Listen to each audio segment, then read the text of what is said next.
Item ಯಾವುದೇ ಇರಲಿ try ಮಾಡಿ ಆಚಿ ಚಿಕನ್ ಮಸಾಲಾ. ಇದು ಕೃಷ್ಣ ಬೈರೇಗೌಡರ ಮಾತಾದರೆ ಇದೇ ವಿಚಾರಕ್ಕೆ ಸಂಬಂಧಪಟ್ಟಂತೆ ಕೇಂದ್ರ ಸಚಿವ ಕುಮಾರಸ್ವಾಮಿ ಮಾತು. ಫೋನ್ ಕದ್ದಾಲಿಕೆ ಬಗ್ಗೆ ನಾನು ಅಭಿಪ್ರಾಯ ಹೇಳಿದ್ದೀನಿ. ಕುಂಬಳಕಾಯಿ ಕಳ್ಳ ಅಂದರೆ ಸಿಎಂ ಹೆಗಲು ಮುಟ್ಕೊಂಡು ನೋಡ್ತಾರೆ. ನಾನು ಮಾಡಿಲ್ಲ ಅಂತ ಸಿದ್ದರಾಮಯ್ಯನವರು ಹೇಳ್ಬೋದು. ಎಲ್ಲ ಸರ್ಕಾರದಲ್ಲೂ ಫೋನ್ ಟ್ಯಾಪಿಂಗ್ ನಡೆದಿದೆ. ಕುರ್ಚಿಗಾಗಿ ಫೋನ್ ಕದ್ದಾಲಿಕೆ ಆಗಿರ್ಬೋದು ಅಂತ ಕುಮಾರಸ್ವಾಮಿ ಮಾತು. ನಾನು ಅವತ್ತೂ ಸಹ ಹೇಳಿರ್ತಕ್ಕಂಥದ್ದು, ನಾನು ಹಿಂದೆ ಮುಂದೆ ಕದ್ದು ಮುಚ್ಚಿ ಮಾತಾಡಲ್ಲ. ಎಲ್ಲ ಸರ್ಕಾರಗಳಲ್ಲೂ ಇಂದಿನಿಂದ ಫೋನ್ ಟ್ಯಾಪಿಂಗ್ ನಡ್ಕೊಂಬರ್ತಕ್ಕಂಥದ್ದು ಸರ್ವೇ ಸಾಮಾನ್ಯ. ಎಲ್ಲ ಸರ್ಕಾರದಲ್ಲೂ ನಡೆದಿದೆ. ಸಿದ್ದರಾಮಯ್ಯನವ್ರು ನಾನು ಮಾಡ್ತಾಯಿಲ್ಲ, ನಾನು ಪತಿವ್ರತೆ ಅಂತ ಹೇಳ್ಕೋಬೋದು. ನನಗೆ ಗೊತ್ತಿದೆ, ನಾನು 2 ಬಾರಿ ಮುಖ್ಯಮಂತ್ರಿ ಆದವನು.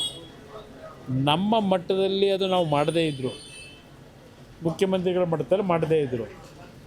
ಇಂಟೆಲಿಜೆನ್ಸ್ ಅಂತ ಒಂದು ಮುಖ್ಯಮಂತ್ರಿ ಕಚೇರಿಲಿ ಇಟ್ಕೊಂಡಿಲ್ವ ಅವರ ಸುಪರ್ದಿ ಒಳಗೆ, ಆ ಇಂಟೆಲಿಜೆನ್ಸ್ ಅಧಿಕಾರಿಗಳು ಮಾಡ್ತಕ್ಕಂಥದ್ದಕ್ಕೆ ಹಲವಾರು ಸರ್ಕಾರಗಳಲ್ಲಿ ಇದು ನಿರಂತರವಾಗಿ ನಡ್ಕೊಂಬಂದಿದೆ.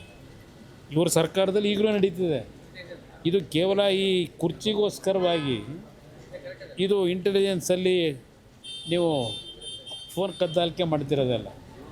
ಹಲವಾರು ವಿಷಯಗಳು ರಾಜ್ಯದಲ್ಲಿ ನಡೆಯತಕ್ಕಂಥ ಹಲವಾರು ಪ್ರಕರಣಗಳ ಬಗ್ಗೆ ಮಾಹಿತಿಗಳನ್ನು ಪಡೀಲಿಕ್ಕೆ ಪರ್ಮಿಷನ್ ತಗೊಂಡೇ ಕೆಲವು ವಿಷಯಗಳಲ್ಲಿ, ಪ್ರಕರಣಗಳಲ್ಲಿ ಇಂಟೆಲಿಜೆನ್ಸ್ ಅಧಿಕಾರಿಗಳು ಮಾಡ್ತಕ್ಕಂಥದ್ದು ಸರ್ವೇ ಸಾಮಾನ್ಯ.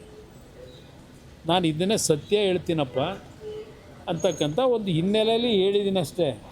ನಾನು ಮುಖ್ಯಮಂತ್ರಿ ಬಗ್ಗೆ ಆಗಲಿ ಇನ್ನೊಬ್ಬರ ಬಗ್ಗೆ ಚರ್ಚೆ ಮಾಡಿಲ್ಲ. ಈಗೇನಾಗಿದೆ, ಈ ಸರ್ಕಾರದಲ್ಲಿ ಅಧಿಕಾರಿಗಳು ಸಹ ಮುಖ್ಯಮಂತ್ರಿ